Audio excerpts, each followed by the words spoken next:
Ya. Bismillahirrahmanirrahim. Assalamualaikum warahmatullahi wabarakatuh. Waalaikumsalam warahmatullahi wabarakatuh. Waalaikumsalam warahmatullahi wabarakatuh. Semangat pagi.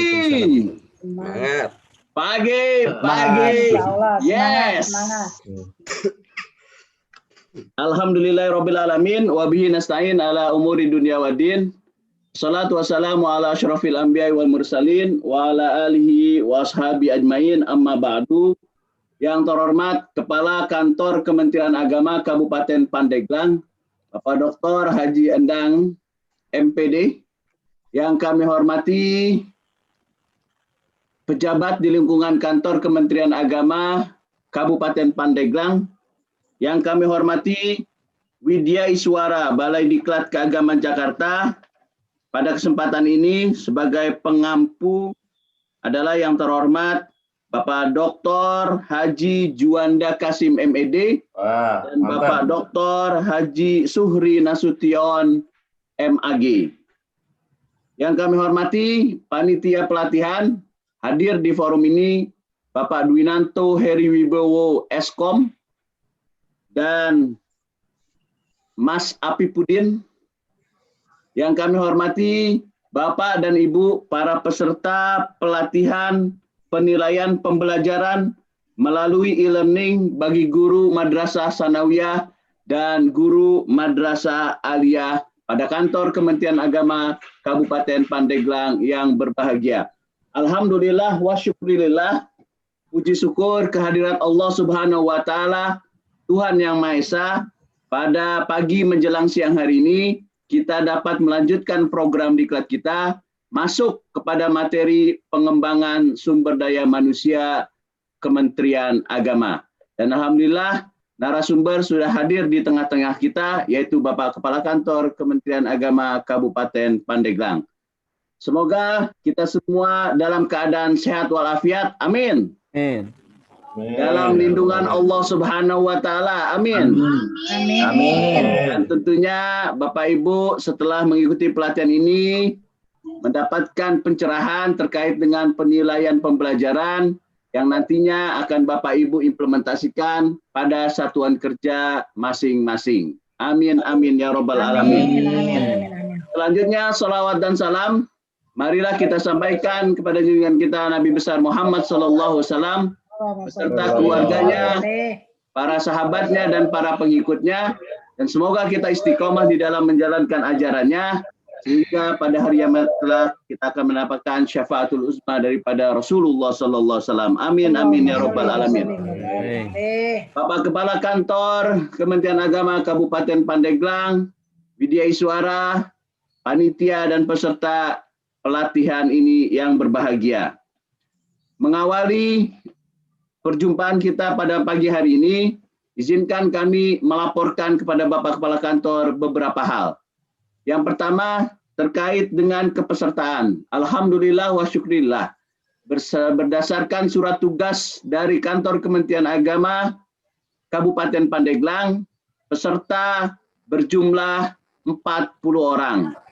Namun, di dalam perjalanan pelatihan ini, ada satu orang peserta yang tidak dapat menyelesaikan tugasnya sampai KB terakhir atau sampai akhir daripada penugasan Widya Iswara.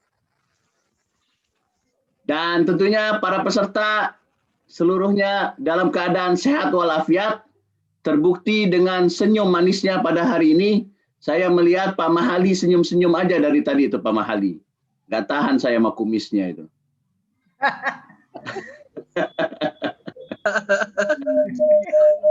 Pak Asep, kumaha damang Pak Asep Saifur Rahman? Alhamdulillah saya Pak.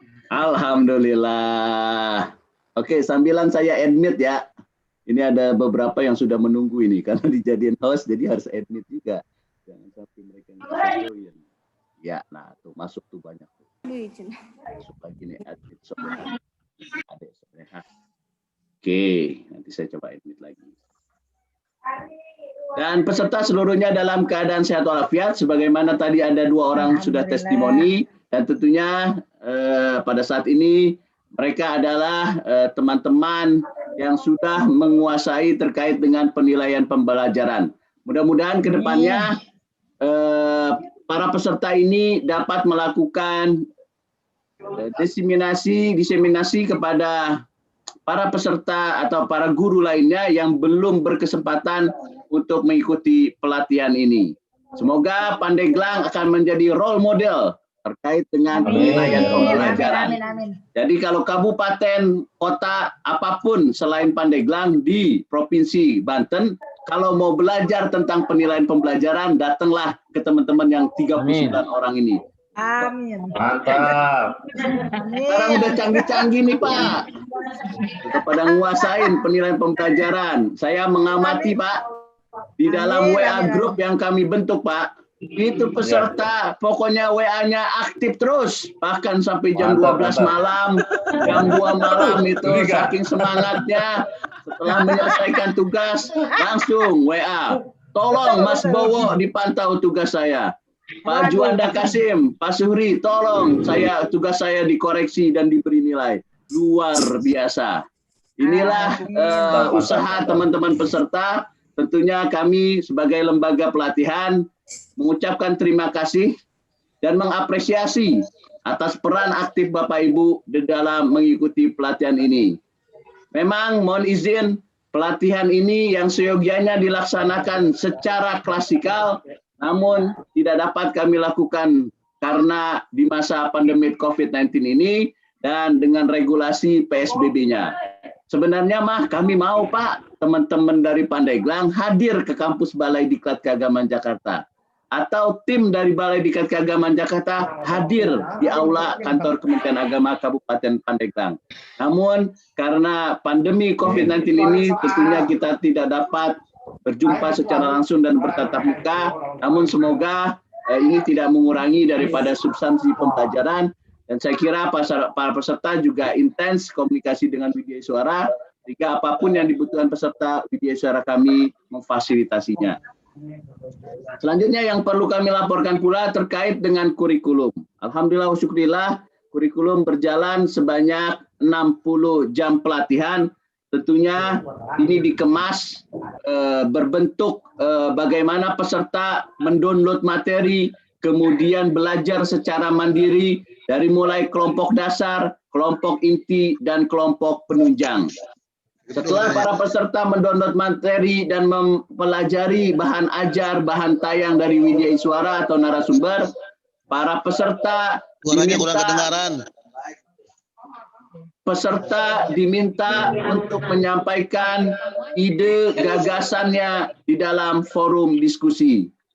Selanjutnya, para peserta telah melaksanakan tugas-tugas yang diberikan oleh tutor atau Widya Suara, karena sesungguhnya pelatihan saat ini berbasis produk, sehingga insya Allah teman-teman peserta ini sudah terampil di dalam konsep penilaian pembelajaran. Insya Allah ya Bapak Ibu ya. Amin, amin, amin. Sampai nggak kemarin kepada penyusunan soal HOTS? Halo? Halo. Suaranya kurang kedengaran, Pak. Nggak kedengeran, saya udah teriak-teriak ini. Gimana intinya? Ali, itu naik pohon dulu, biar dapat sinyal. Ya, nggak ada sinyal itu. Ya, mohon izin kami lanjutkan kembali ya. Untuk waktu pelaksanaan pelatihan ini, alhamdulillah dilaksanakan dari tanggal 14 September sampai dengan hari ini, yaitu tanggal 6 Oktober tahun 2020. Dan alhamdulillah proses itu semua sudah kita lalui, baik komunikasi di WA Group ataupun terkait dengan penugasan yang Bapak Ibu sampaikan pada Learning Management System atau kita singkat dengan LMS pada website e-learning.bdkjakarta.id. Sekali lagi, demikian kami ucapkan terima kasih kepada supporting penuh dari Bapak Kepala Kantor Kementerian Agama Kabupaten Pandeglang melalui penugasannya kepada para teman-teman guru. Kemudian kami juga mengapresiasi kinerja daripada tutor Widya Suara kami dan panitia serta kami mengapresiasi pula atas peran aktif Bapak Ibu sebagai peserta dalam pelatihan ini.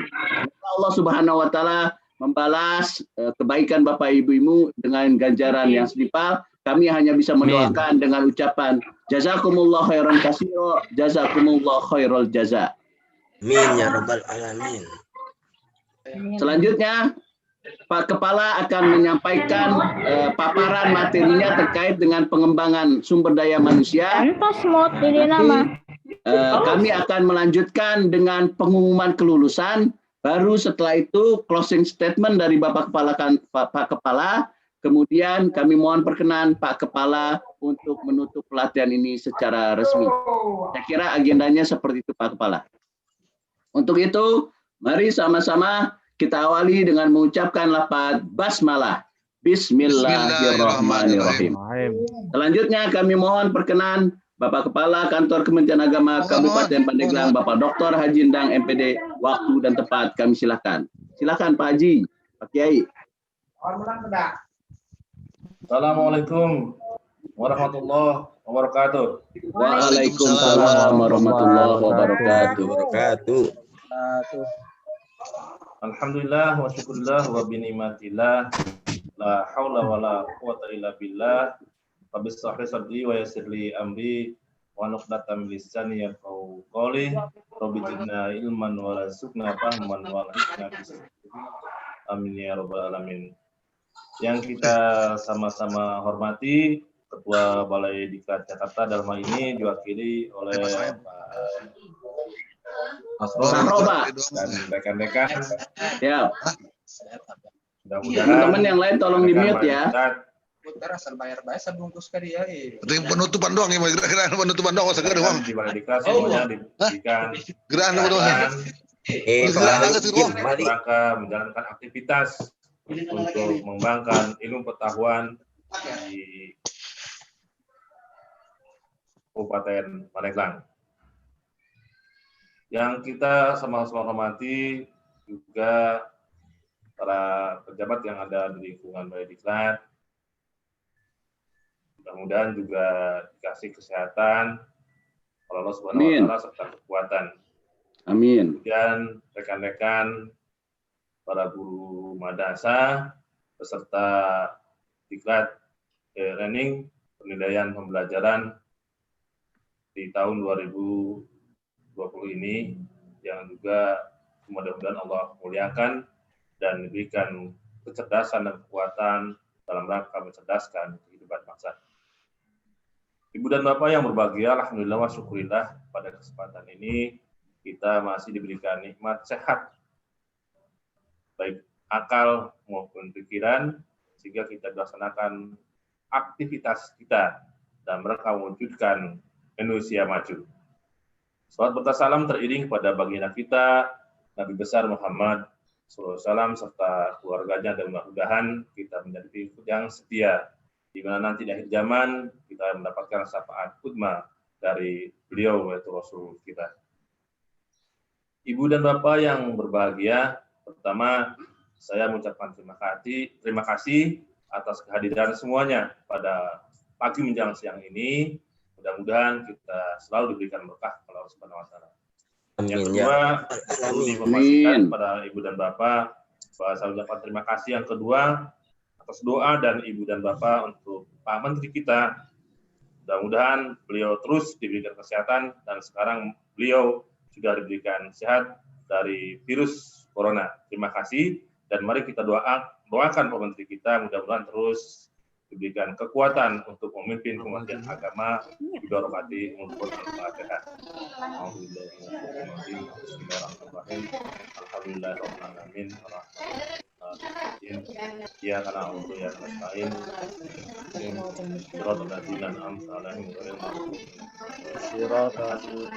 Ibu dan Bapak yang berbahagia, pada hari ini kita akan berbicara tentang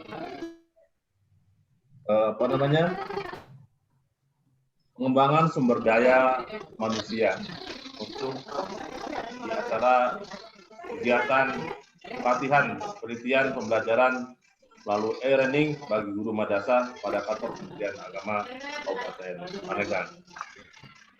Tema ini sesuai dengan visi dan misi Presiden kita.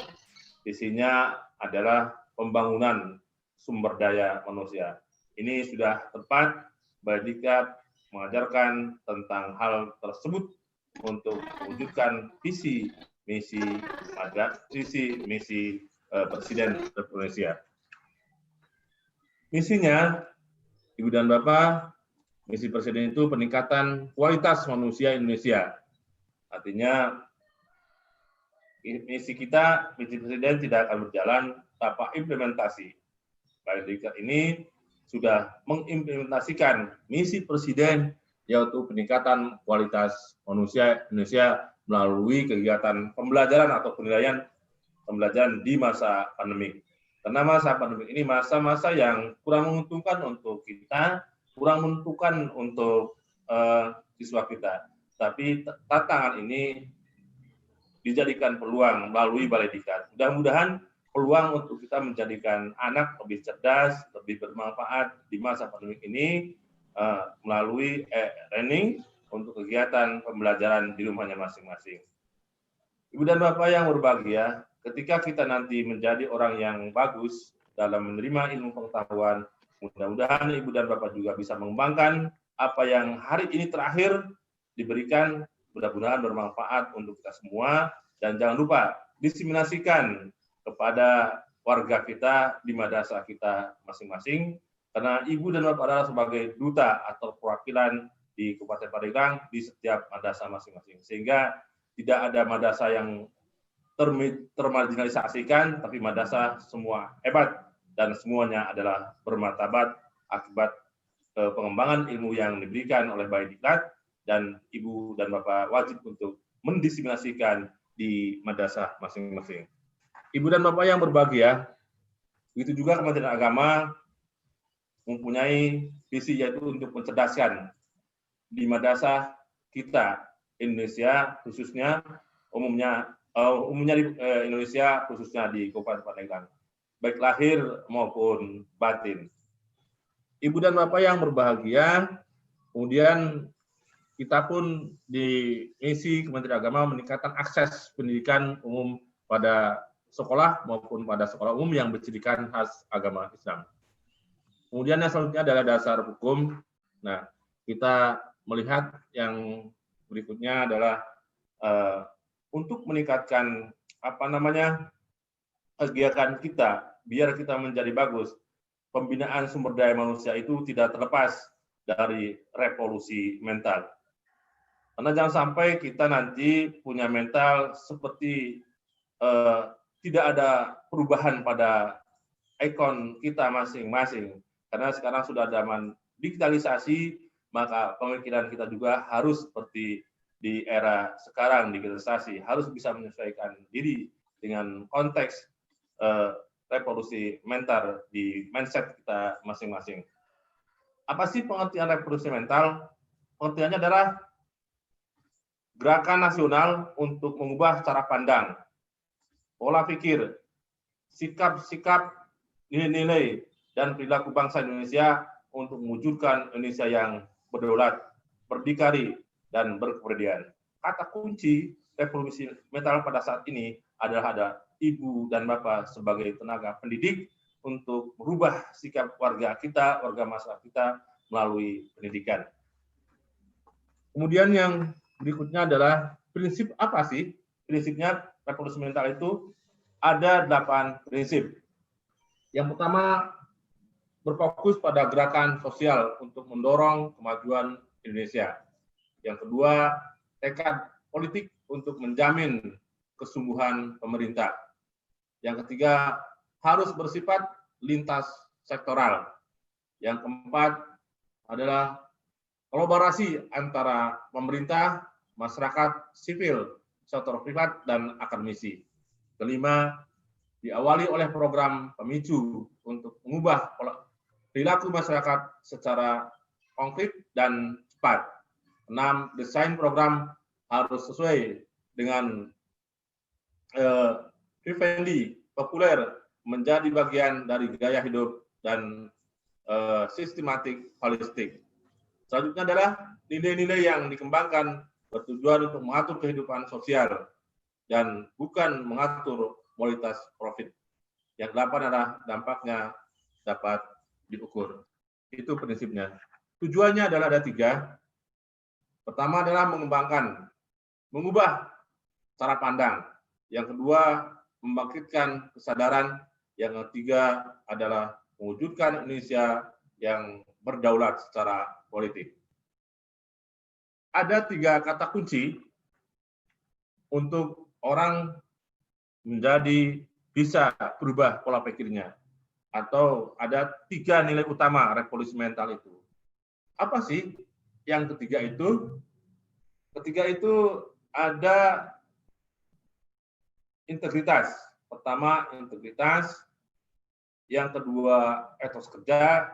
Yang ketiga, gotong royong. Inilah 3 nilai utama revolusi mental nanti akan dikemas dalam perilaku kita masing-masing.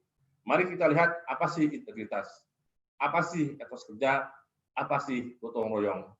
Ibu dan Bapak yang berbahagia, integritas adalah kesesuaian antara apa yang dikatakan dengan apa yang diperbuat.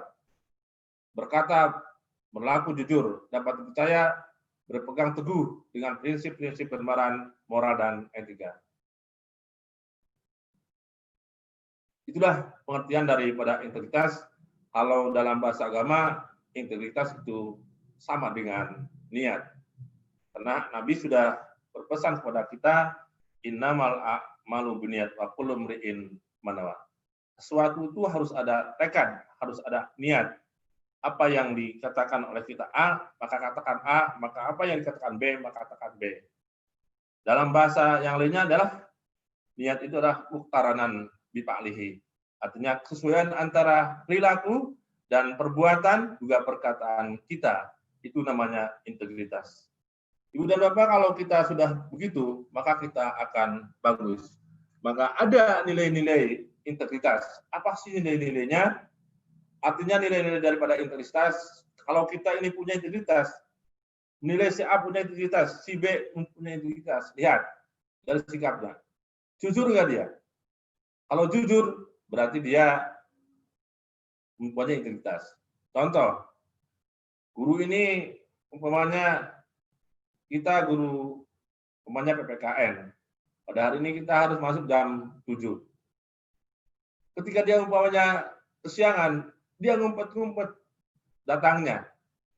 Tapi dia terus terang umpamanya. Kalau dia umpamanya kesiangan, dia katakan, maaf Pak Kepala atau Bu Kepala, pada hari ini saya tidak bisa sesuai dengan tepat waktu yang dijadwalkan, tapi ada keterlambatan 5 menit, dan saya siap mengganti dan hukuman dari Bapak. Itu katakan jujur. Yang kedua, berkarakter. Nilai yang kedua adalah berkarakter. Artinya, kita itu harus bisa menjalankan pribadi kita masing-masing. Biasanya, karakter ini dibentuk oleh lingkungan keluarga, dibentuk lingkungan masyarakat, dibentuk oleh pendidikan. Apakah karakter kita lebih didominasi oleh karakter keluarga? Apakah karakter kita lebih didominasi oleh pendidikan? Kalau karakter kita lebih didominasi oleh pendidikan, maka kita akan menjadi orang yang berkarakter bagus. Tapi kalau kita umpamanya di lingkungan kita kurang bagus, yang pada akhirnya kita menjadi karakter yang kurang bagus, itu yang nanti yang kita rubah.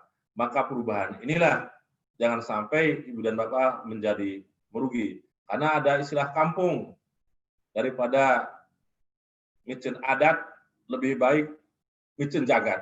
Ini jangan sampai terjadi. Di mana rumus itu tidak berlaku pada dasarnya.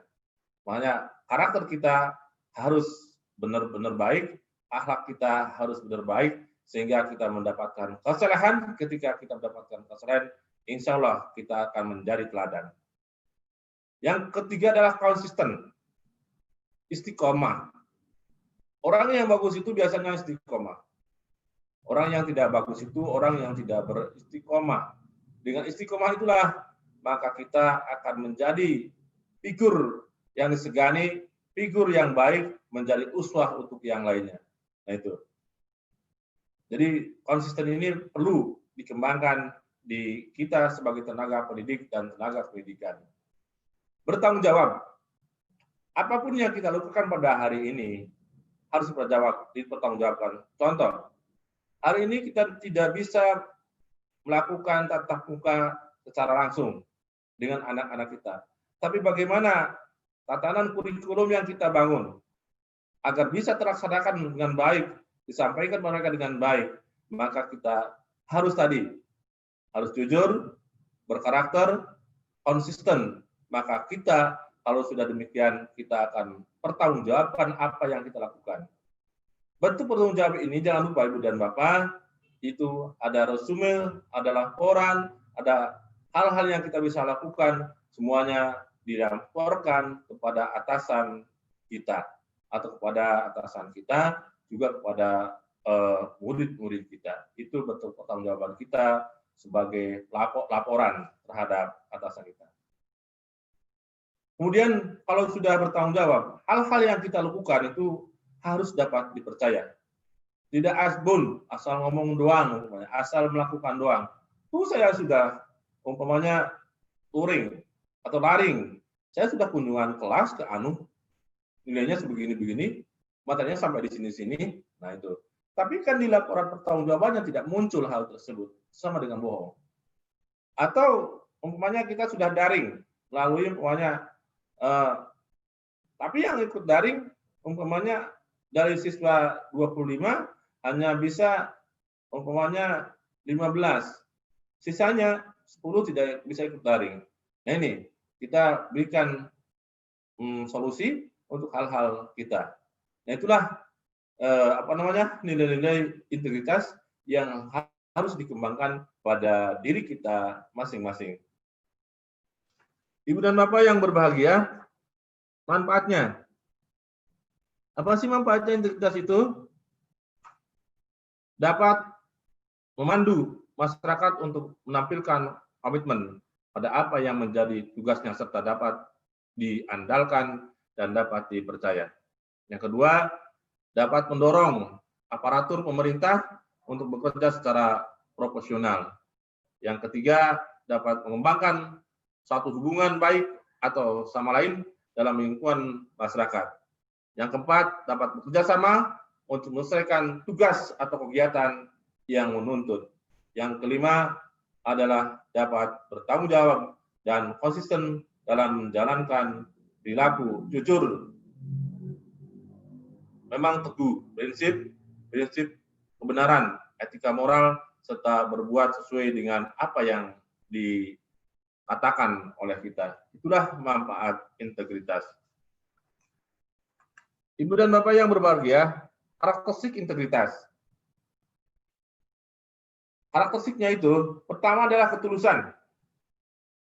Ketulusan. Ikhlas ini mempunyai faktor utama yang harus dilakukan dalam prinsip-prinsip kita melakukan hal-hal yang kita kerjakan. Karakter yang kedua konsisten, tadi istiqomah, tidak pimplan, tapi harus istiqomah. Seperti halnya dalam Al-Quran pernah dan sering kita lakukan ketika sholat 5 waktu terutama, yaitu dalam surat Al-Fatihah. Ihdinas siratal mustaqim, siratal ladzina an'amta 'alaihim ghairil maghdubi 'alaihim waladdallin. Kita meminta kepada Allah, tunjukkan kita perjalanan lurus, seperti halnya Allah menunjukkan kepada para malaikat, para anbiya, para syuhada, para sholihin. Dan janganlah kita ditunjukkan kepada jalan hal seperti mereka yang sudah dilaknat oleh Allah Subhanahu wa taala. Itu namanya konsisten. Yang ketiga adalah keteguhan hati. Keteguhan itu sama dengan sabar, Pak. Ada ya? Sabru Jamal, bahwa orang yang keteguhan hatinya itu termasuk orang yang bagus. Karena kesabaran itu untuk memicu kita dalam perilaku yang lebih konkret dan lebih bagus.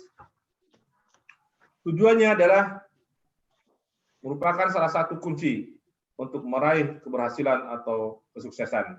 Itu tujuan integritas. Yang kedua, membuat manusia mampu untuk memimpin dan dipimpin. Itu contoh.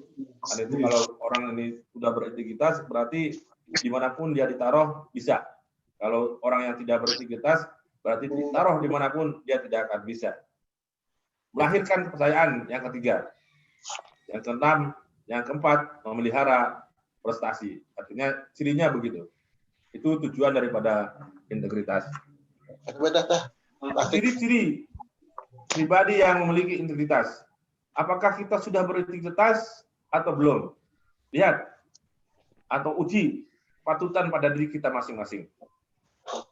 Pertama, selalu menepati janji.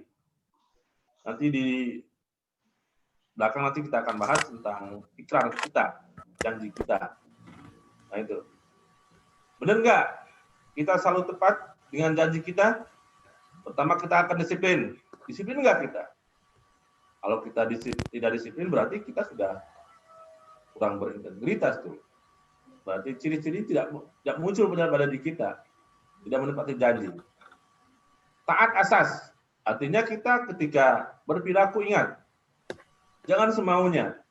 Tapi ingat aturan dan perundang-undangan yang berlaku pada saat ini. Kalau ibu dan bapak guru, bagaimana ibu di saat ini sebagai guru? Bagaimana undang-undang guru? Bagaimana peraturan tentang guru dan yang lainnya? Sehingga kita bisa bagus ketika kita menepati hal-hal yang kita lakukan. Istilah kita adalah BBM ketika bekerja itu. Artinya berpikir dulu, baca tuh aturan, segala macam aturan. Kalau sudah kita berpikir, baru kita bekerja. Apa yang kita rumuskan pada pekerjaan kita? Ditata rumusannya, baru kita bisa melayani, bisa mengajar, bisa menuangkan isi hati kita, isi ilmu pengetahuan yang kita punyai, tumpahkan dalam kegiatan administrasi yang kita lakukan. Itu namanya tata asas. Komitmen dipegang teguh dan bertanggung jawab. Benar nggak kita komitmen? Benar nggak kita bertanggung jawab? Jangan sampai nanti dipinta laporan oleh Pak Kepala, kalau setiap masuk nih RPP-nya harus ada, tapi hidup Bapak tidak ada. Nanti ketika tidak ada, ya bagaimana penilaiannya? Mau bisa bagus atau tidak, ya itu nanti kayaknya kurang bagus pada akhirnya. Satu kata, satu perbuatan, jujur dan terbuka. Yang keenam, menghargai waktu. Nah, ini kita sudah ditegur oleh Allah Subhanahu wa taala dalam surat Al-Asr.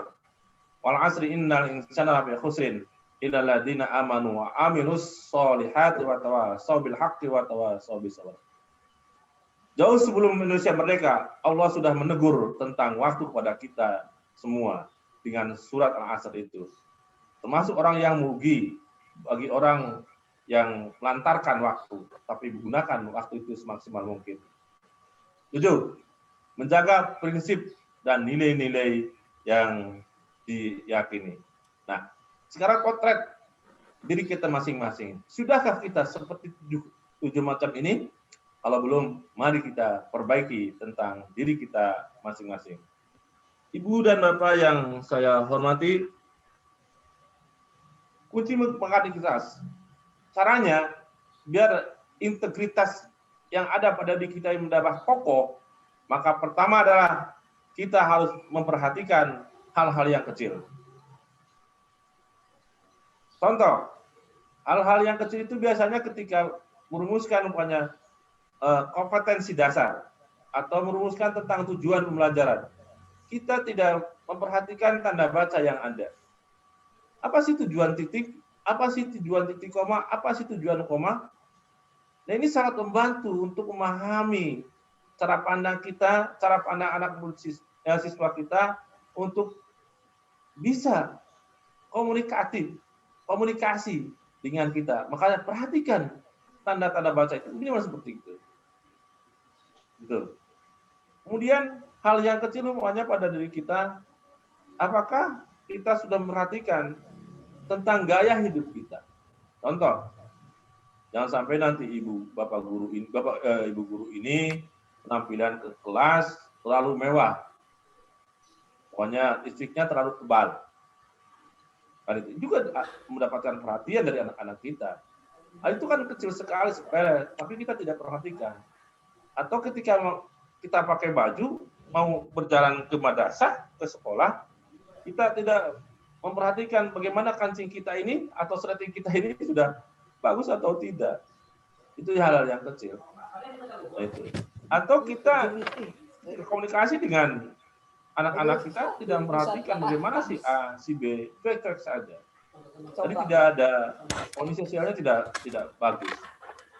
Yang kedua, katakan tidak. Kalau ya tidak, katakan tidak. Kalau ya, katakan ya. Jangan bedakan kehidupan di depan umum dan ketika tidak dilihat oleh orang lain. Ini sebetulnya kita sudah ajarkan.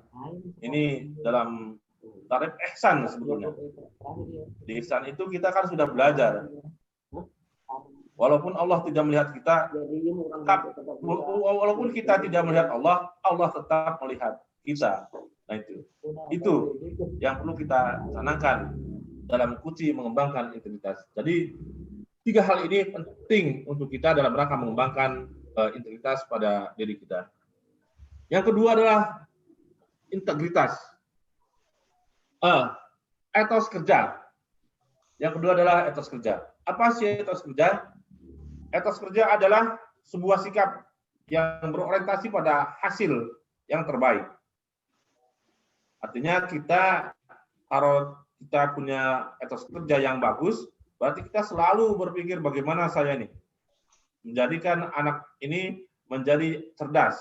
Makanya kita tata umpamanya tentang silabinya, tentang metodologinya, tentang pendekatannya, tentang hal yang berkaitan dengan pembelajaran. Termasuk dalam pemetaan umpamanya soal, naskah soal.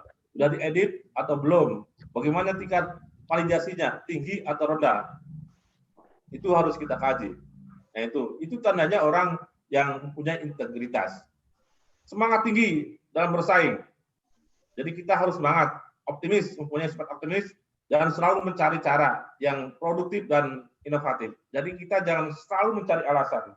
Tandanya orang yang mau maju itu biasanya selalu orang mencari solusi, mencari jalan, mencari pemecahan. Tandanya orang yang tidak maju adalah biasanya banyak mencari alasan. Kenapa begini? Oh begini Pak. Oh kenapa begini? Tapi tidak ada solusi untuk pemecahan masalah-masalah kita.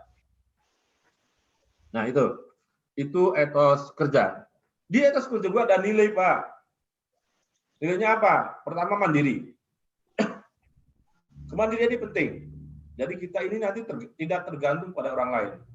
Nah itu. Kenapa kemandirian ini penting? Karena orang kalau sudah mandiri, nanti tidak ada ketergantungan pada orang lain. Ketika tidak ada ketergantungan pada orang lain, berarti kita hidup akan menjadi senang. Yang kedua, optimis. Tidak pesimis. Hanya selalu kita punya pikiran-pikiran yang positif. Kalau kita punya pemikiran yang positif, nanti kita akan berproduktif. Kalau kita sudah bisa berproduktif, maka kita bisa inovatif. Bisa mengembangkan hal-hal yang lain untuk menunjang karir kita ke depan. Maka daya saing kita akan menjadi tinggi kalau kita sudah mempunyai etos kerja yang bagus. Ibu dan Bapak yang berbahagia, terakhir adalah gotong royong. Nah, gotong royong ini salah satu cara berperilaku kita yang turun-temurun dari budaya bangsa ini, dari nenek moyang kita. Dari mulai kerajaan kecil, termasuk kerajaan besar, yaitu umpamanya Majapahit, Mulawarman, dan yang lainnya, mengembangkan gotong royong. Dan ini sudah merupakan karakter bangsa kita. Cirinya bangsa kita ini suka ta'awun, tolong-menolong. Apa sih gotong royong? Sebuah keyakinan mengenai pentingnya melakukan kegiatan secara bersama-sama dan bersifat sukarela supaya kegiatan yang dikerjakan dapat berjalan cepat, efektif, dan efisien. Nilainya apa saja sih? Nilainya adalah 1, kerjasama. Yang kedua, solidaritas, artinya tanpa pamrih. Kedua, ta'awun, yaitu tolong. Yang ketiga, ta'awun adalah tolong-menolong. yang 4K. Peka ini nilai soliditasnya cukup tinggi untuk kehidupan kita. Komunal artinya mementingkan kepentingan umum daripada kepentingan pribadi dan berorientasi kepada kemaslahatan umat. Itulah nilai gotong royong. 3 inilah yang akan merubah tentang perilaku kita, pemikiran kita, sehingga karakter kita akan menjadi bagus. Itu yang pertama, integritas, yang kedua etos kerja, yang ketiga gotong royong. Ibu dan Bapak yang berbahagia, pembahasan yang kedua adalah kesadaran berbangsa dan bernegara. Kita tahu bahwa negara kita ini sangat luas sekali, yang terdiri pada beribu-ribu pulau. Kalau sudah beribu-ribu pulau, kita dipisahkan dengan airan atau laut yang ada di samudra yang membentang di seluruh pulau negara kesatuan Republik Indonesia. Sudah barang tentu, kalau sudah dipisahkan dengan air ini, dengan kita, pulau ini, ada pulau besar, ada pulau kecil, pasti budaya, kemudian bahasa, kemudian perilaku, kemudian agama pasti akan berbeda. Dengan perbedaan itulah kita jadikan suatu kegiatan yang menguntungkan kita semua. Nah, itu. Apa sih kesadaran nasional? Kesadaran berbangsa dan bernegara adalah sadar bahwa kita berada di tempat yang memiliki bahasa, agama, ideologi, budaya, dan sejarah yang sama, serta mempunyai aturan-aturan baik dalam bidang politik, militer, ekonomi, sosial, maupun budaya yang diatur oleh negara.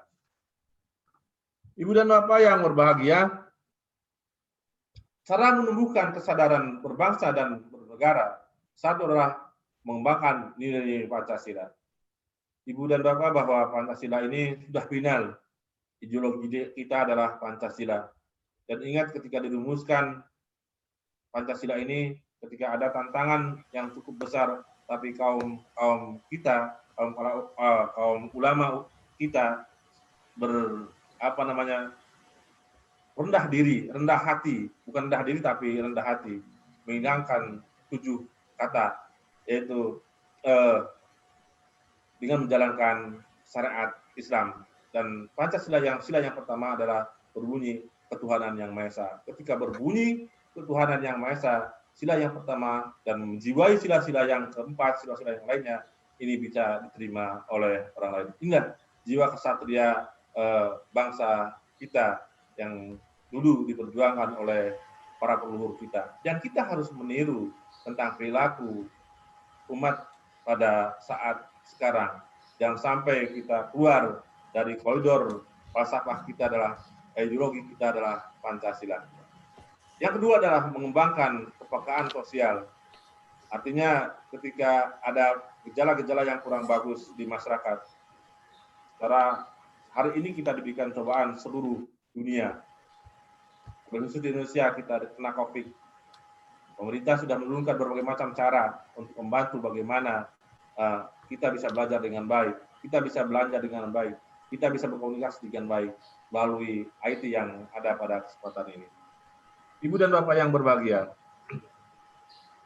Nah, faktor-faktor yang pendukung kesadaran berbangsa dan bernegara.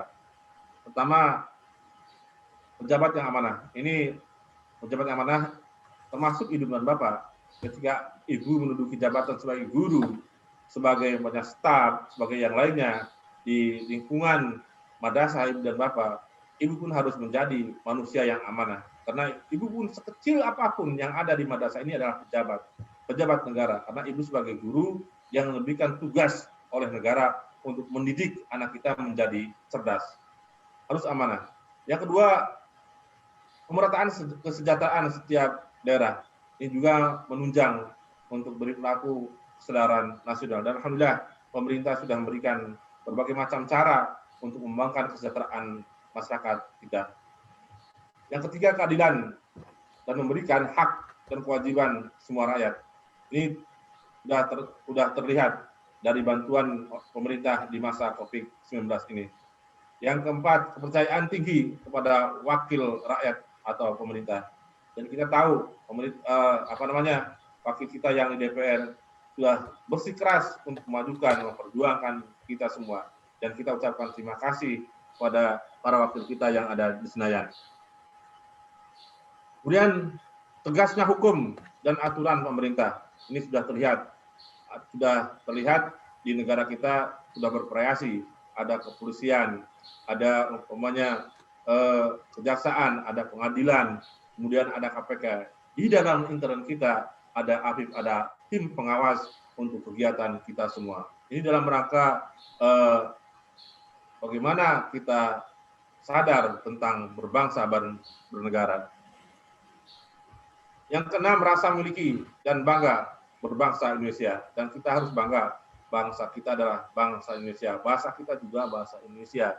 Perilaku kita juga perilaku Indonesia yang sesuai dengan Pancasila dan Undang-Undang 45. Menjadi bahwa bangsa dan bernegara yang satu.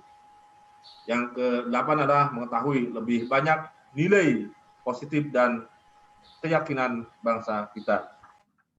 Tujuannya adalah menumbuh kembangkan rasa kesatuan dan persatuan. Yang kedua, menumbuh kembangkan rasa memiliki jiwa besar dan patriotisme untuk menjaga kelangsungan hidup bangsa dan negara kita. Yang ketiga adalah memiliki kesadaran dan tanggung jawab sebagai warga negara Indonesia. Contohnya, dari kesadaran nasional, toleransi antar umat beragama. Dan ini sudah dikemas sebetulnya oleh Menteri kita dulu pada zaman Alamsyah Ratu Kedua Negara, bahwa toleransi itu ada tiga toleransi. Toleransi antar umat beragama, toleransi intern umat beragama, toleransi antar umat beragama dengan pemerintah. Ini sudah diajarkan oleh Pak Menteri kita dahulu, bahwa kita tetap harus bagus, baik antar umat kita beragama, antar umat kita dengan agama yang lain, antara umat kita dengan pemerintah. Jangan sampai kafir mengkafirkan di antara kita, dan itu sifat yang kurang bagus. Menaati hukum dan peraturan yang berlaku. Contoh hari ini, kita semuanya harus 3M, yaitu mencuci tangan, pokoknya menjaga kesehatan, memakai masker. Nah, ini harus ditaati oleh kita semuanya, biar kita nanti tidak terpapar dengan COVID-19. Ketika imun kita bagus, maka berarti kita sudah mentaati hukum yang telah diaturkan oleh pemerintah kita. Yang ketiga, merawat dan mencintai lingkungan. Yang keempat, lestarikan budaya. Tadi budaya gotong royong harus kita lestarikan. Membayar pajak. Yang terakhir, membayar pajak. Yang saya yakin Ibu dan Bapak sudah bijak, karena orang bijak adalah tepat membayar pajak. Contoh perilaku yang menunjukkan kesadaran berbangsa dan negara. Saling menghargai perbedaan suku, rasa, agama.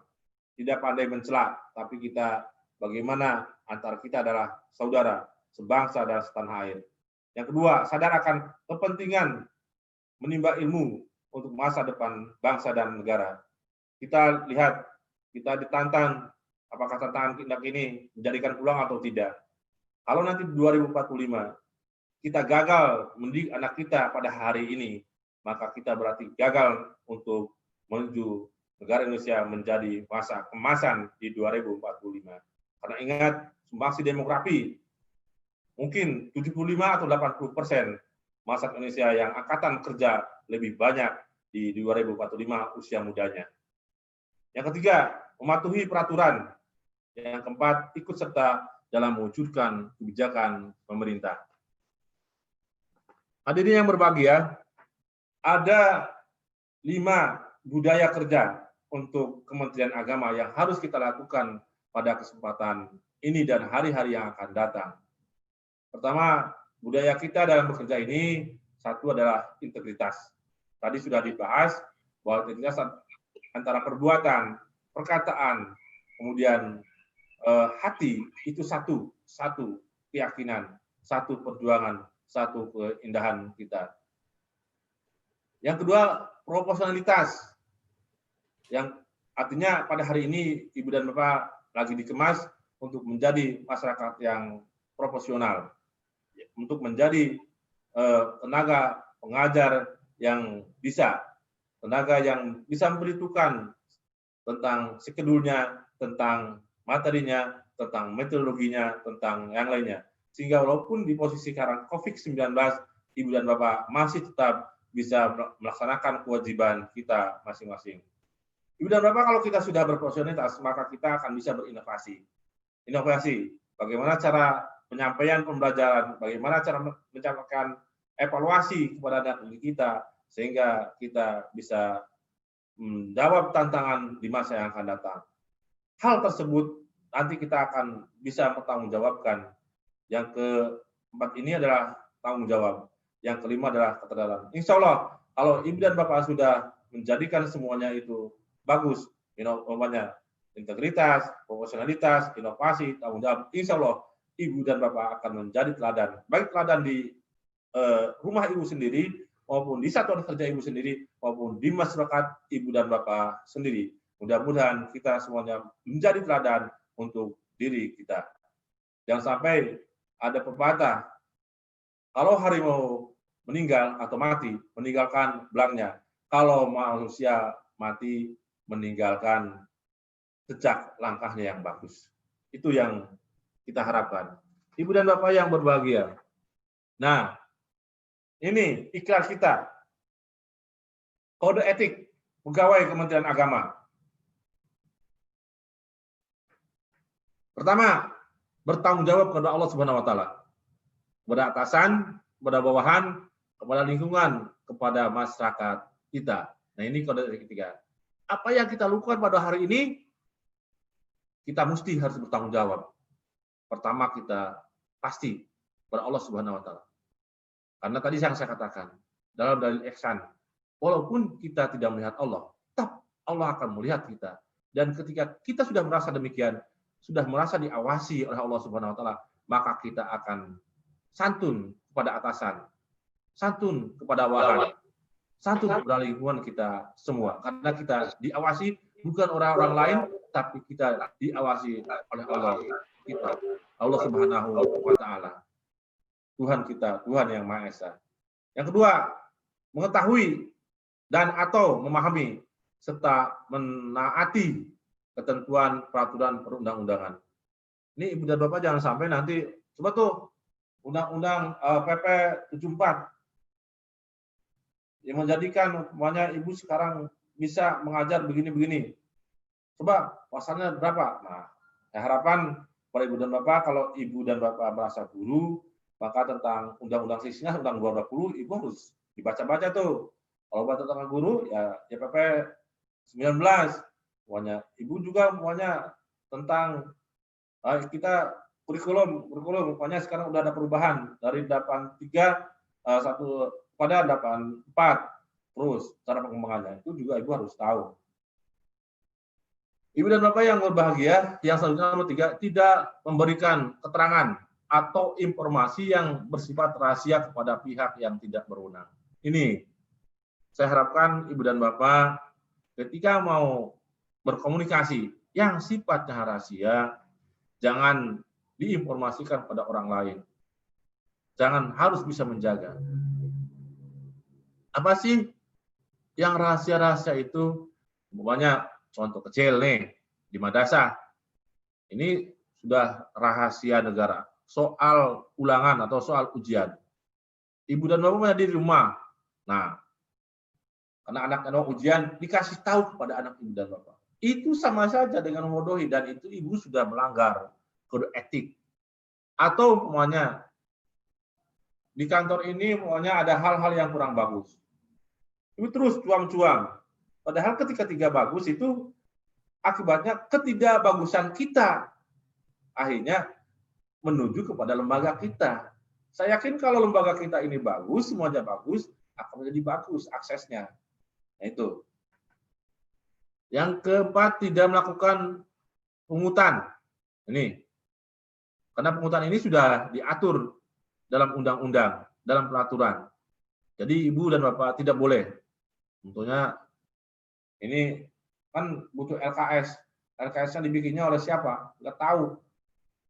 Jual-jual aja, nggak boleh seperti itu. Itu pungutan tidak sah. Atau pokoknya, iuran tampang sepengetahuan kepala atau tanpa sepengetahuan yang lainnya, komite. Ini jangan sampai terjadi. Yang keempat, menciptakan dan melihara suasana kerja yang kondusif. Ciptakan di madrasah ibu dan bapak, di satuan kerja kita masing-masing, bagaimana kondusivitas kita menjadi nyaman. Kondusivitas kita menjadi tenang. Kondusivitas kita menjadi melayani kepada masyarakat. Kita, jangan kondusivitas kita adalah mau dilayani. Kalau sedemikian, maka kita akan kurang bagus. Menjadi teladan yang baik terhadap sesama pegawai, bawahan, dan masyarakat kita. Karena kita tahu bahwa Kementerian Agama ini seperti halnya kertas putih. Noda sedikit aja, noda hitam sedikit aja, udah terlihat oleh semuanya. Maka jaga kode etik ini dengan baik, jaga kita dengan baik, sehingga kita akan menjadi putih terus mulus. Gitu.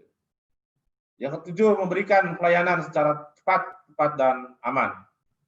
Tadi yang saya katakan, jangan kita mau dilayani, tapi kita hari ini adalah pelayan. Apapun yang terjadi pada diri kita, kita adalah pelayan. Pelayan untuk siapa? Untuk masyarakat. Pelayan untuk siapa? Untuk anak didik kita. Pelayan untuk siapa? Untuk para kepala madrasah kita. Pelayan siapa? Kita adalah pelayan. Pada hari ini kita layani, jangan menjadi yang dilayani.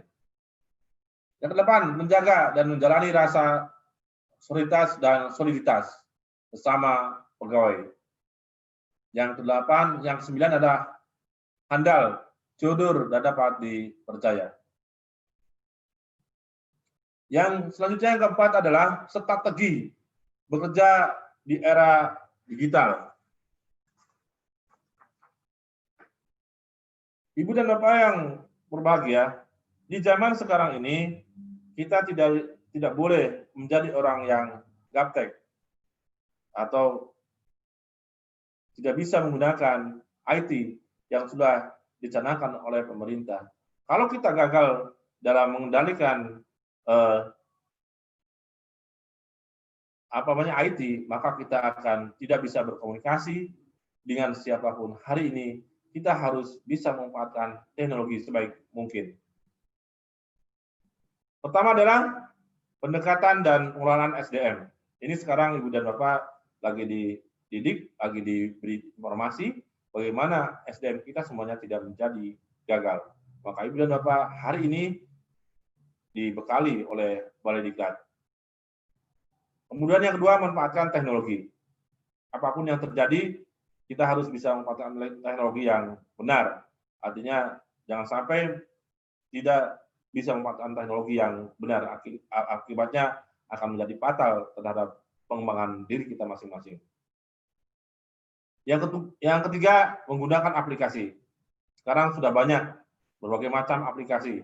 Aplikasi dalam mengelola nilai, aplikasi dalam mereka nilai, menggunakan aplikasi dalam menggunakan inovasi pembelajaran. Banyak macam-macam kegiatan aplikasi yang dibentuk oleh para guru. Mudah-mudahan guru kita yang alumni di angkatan berapa nih? Angkatan 4 atau 5? Yang keempat, menciptakan inovasi. Yang kelima, memberikan pelayanan terbaik. Itu kunci strategi bekerja dalam era digital ini. Yang selanjutnya adalah strategi penguatan SDM di era digitalis. Pertama, penguatan kompetensi. Apapun yang terjadi hari ini, Ibu harus banyak membaca, harus banyak seminar, harus banyak diklat, harus banyak prokarya, sehingga Ibu menjadi manusia yang profesional. Penguatan dan konsisten terhadap nilai-nilai budaya bangsa. Yang ketiga, jangan pernah lelah mencintai Indonesia. Penguatan kompetensi ada dua. Satu dengan pendidikan, yang kedua dengan pelatihan. Kemudian yang selanjutnya adalah penguatan dan konsisten terhadap nilai budaya bangsa, penguatan nilai yang bersumber dari ajaran agama, Yang kedua adalah penguatan keanekaragaman budaya bangsa kita. Kita jangan pernah lelah mencintai Indonesia. Mohon maaf Pak, ini dulu sebentar.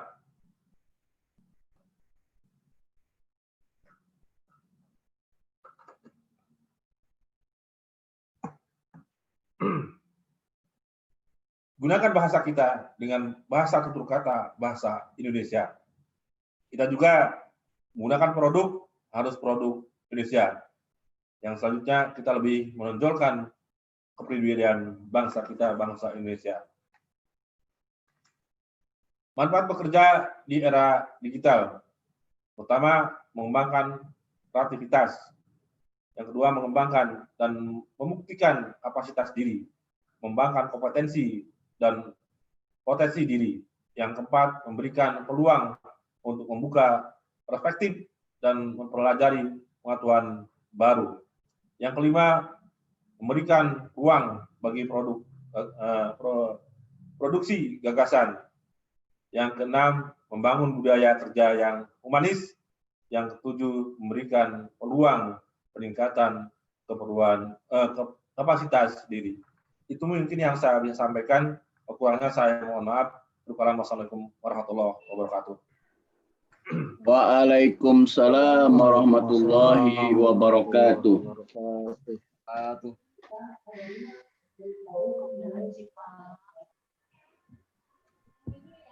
Terima kasih kami ucapkan kepada Bapak Kepala Kantor Kementerian Agama Kabupaten Pandeglang yang telah menyampaikan paparan terkait dengan pengembangan sumber daya manusia Kementerian Agama.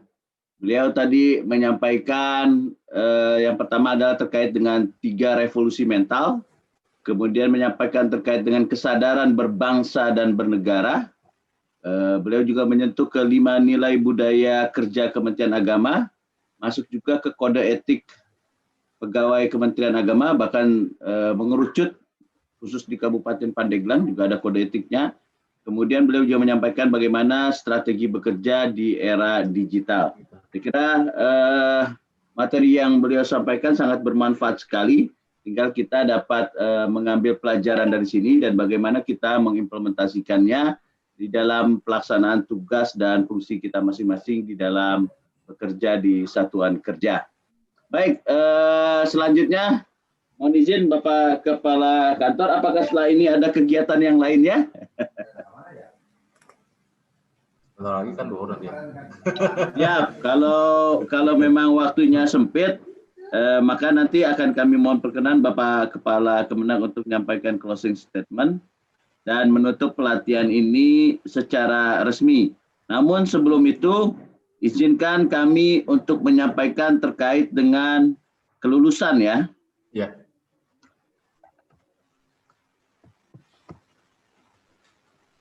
Maka dari itu, dari 39 orang, dari 40 orang yang mengikuti pelatihan ini, maka yang dinyatakan tidak lulus sebanyak 1 orang dan yang dinyatakan lulus sebanyak 39 orang.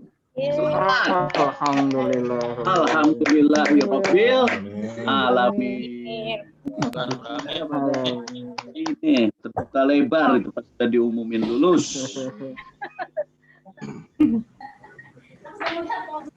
Selanjutnya yang perlu kami sampaikan pula, tentunya di dalam pelaksanaan pelatihan ini ada teman-teman yang memang sudah melaksanakannya full konsentrasinya, kemudian benar-benar bertanggung jawab terhadap tugas-tugas di dalam pelatihan ini.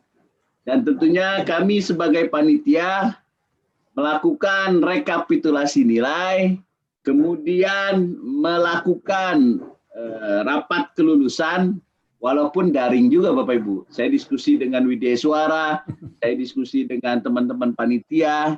Maka dari itu perlu kami sampaikan terkait dengan the best 3 terbaik. Siap Bapak Ibu? Pak Ketua itu.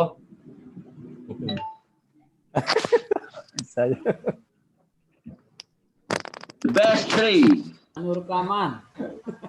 Nur Kaman. Pak Ade. Yang banyak- meraih peringkat 3 adalah Henry Pradiyanto. Dari Cibaliu. Dari mana, Pak? MTS mana? Pak Henry mana? Nyaut aja Ya, itu Pak, hadir, kameranya Pak. nggak diaktifin beliau. Pak Henry, biar Pak Siap, Kepala Pak, kenal hadir, ini. Diaktifkan kameranya Pak. Masih ini Pak. Ini peserta juga ini Pak. Cibaliung ini. Dari Cibaliung. Alhamdulillah. Selamat Pak Henry ya. Nah, selamat. Terima kasih. Oh, Tutup lagi ya, tutup lagi.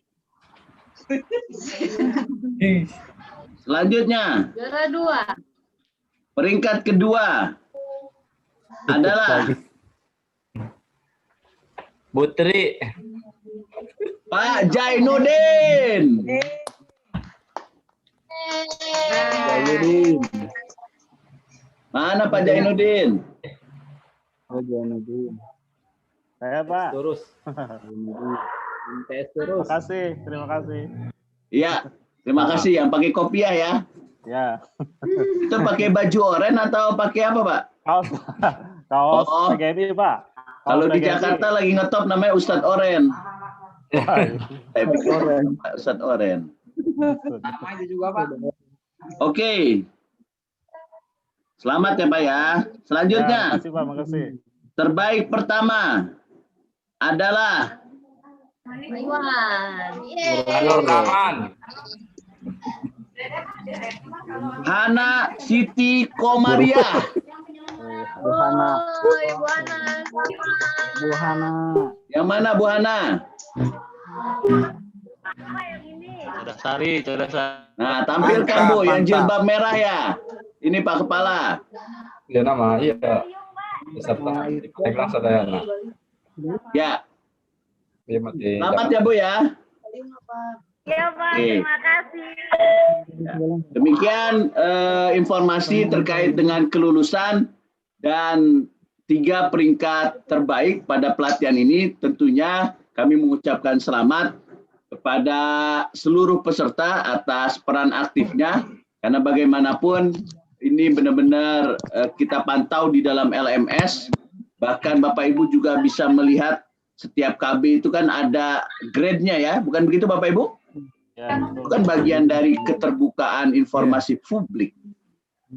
Bapak Ibu mengerjakan sesuatu, dikoreksi, ada feedback, ada nilai. Nah, kemudian Bapak Ibu langsung bisa mengakses, oh nilai saya sekian, oh saya rupanya harus remedial, dan seterusnya, dan seterusnya. Jadi dasar faktual data tersebut, sehingga karena memang Bapak Ibu juga punya akses langsung di dalam setiap tahapan daripada KB itu sendiri. Baik, selanjutnya kami mohon perkenan Bapak Kepala Kantor untuk menyampaikan closing statement-nya dan menutup pelatihan ini secara resmi. Silakan Pak Kiai. Ibu dan Bapak yang berbahagia, terima kasih Pak Ustadz Sahra, dengan sukses selalu untuk Balai Diklat. Yang pertama, Ibu dan Bapak sudah berikan ilmu pengetahuan di Balai Diklat selama beberapa hari. Mudah-mudahan ilmu yang disampaikan oleh para widyaswara kita, para guru kita bermanfaat untuk dijalankan, diterapkan di madrasah kita masing-masing. Yang kedua, Ibu dan Bapak harus selalu mendiseminasikan, mengembangkan untuk apa yang kita raih pada hari ini, sehingga kita madrasah yang kita punyai di satuan kerja masing-masing menjadi madrasah unggul, baik dan mantap yang berada di Kabupaten Pandeglang. Yang ketiga, Ibu dan Bapak, Ibu dan Bapak merasa puas apa yang kita peroleh pada hari ini. Kemudian kita juga harus terus berinovasi dalam rangka mengembangkan diri kita masing-masing sesuai dengan prinsip integritas, profesionalitas, kemudian inovasi, bertanggung jawab, akhirnya kita menjadi yang diteladani oleh masyarakat kita, oleh siswa kita, oleh warga kita masing-masing.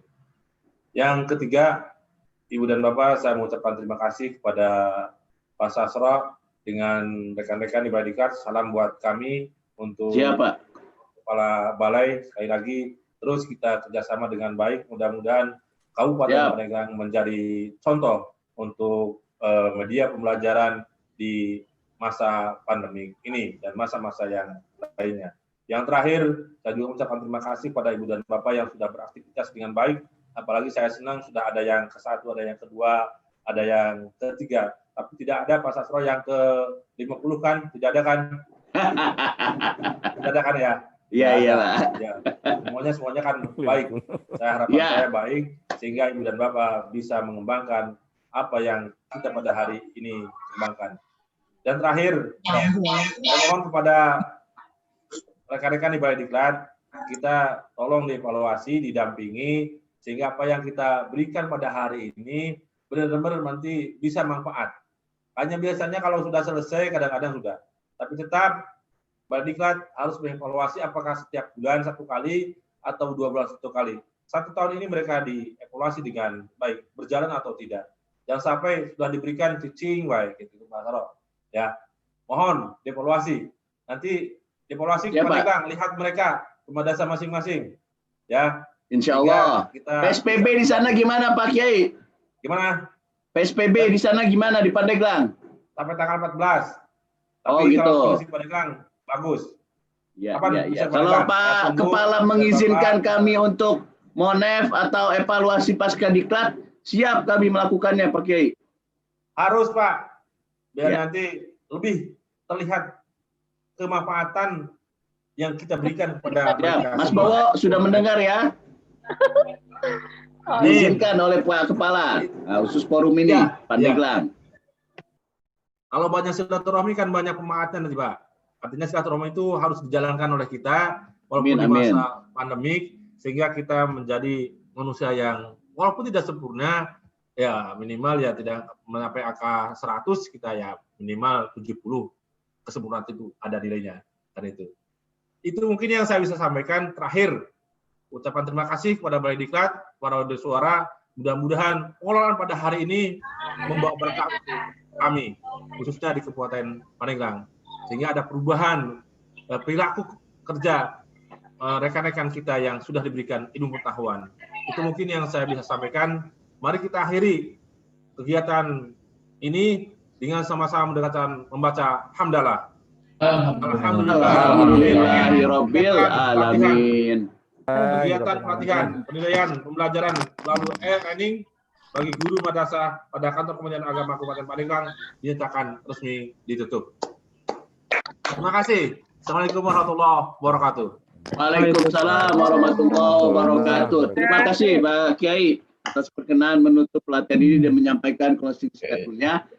Semoga kita dapat melanjutkan kerjasama yang selama ini sudah baik dengan Kabupaten Pandeglang. Dan tentunya BDK Jakarta akan hadir dengan program-programnya. Tadi juga Pak Kiai sudah mengizinkan BDK untuk berkunjung di sana, baik itu monitoring pelaksanaan kegiatan ataupun berbentuk evaluasi pasca diklat dalam rangka memantau kinerja teman-teman, apakah benar-benar ilmunya sudah diimplementasikan atau apakah tadi dalam menyusun RTL apakah sudah benar-benar diimplementasikan juga dan seterusnya. Sekali lagi kami ucapkan terima kasih sebagai wujud penghargaan dan penghormatan untuk Bapak Kepala Kantor sebagai narasumber. Kita beri aplaus yang meriah Bapak Ibu. Salam sehat selalu Pak Kepala. Amin. Salam sehat untuk teman-teman. Ya, sampai berjumpa di diklat-diklat berikutnya insya Allah. Amin. Pandemi cepat berlalu sehingga kita bisa melakukannya dengan pola tatap muka secara langsung. Insya Allah. Ya Rabbal Alamin. Kurang lebihnya mohon maaf. Kita akhiri dengan hamdalah. Alhamdulillahirabbil alamin. Kami mohon izin undur diri Pak Kepala dan teman-teman semua. Wassalamualaikum warahmatullahi wabarakatuh. Waalaikumsalam warahmatullahi wabarakatuh. Mas Bowo mungkin mau ada pengumuman atau apa? Silakan. Atau Widya Suara ada di sini? Masih ada? Boleh closing statement-nya? Kalau tidak ada, Mas Bowo lah. Tidak ada. Baik Bapak Ibu, sekarang hari ini rekap nilai terakhir ya sudah masuk dan sedang dibuat sertifikatnya oleh Mas Apip sama kita juga sedang berjalan juga. Insyaallah secepatnya kita selesaikan agar adat ini. Baik, saya kira cukup sekian. Kami mohon maaf bersama panitia kalau slow respon karena memang sibuk. Berapa panitia ini memegang berapa dikat tuh, dia suka ketukar kadang-kadang. Kemarin saya pengalaman untuk nama Ibu Iip ya, di kelas 11 Iip itu cowok gitu, suka ketukar tuh. Iip cowok, Iip yang perempuan suka ketukar, mohon maaf jadinya.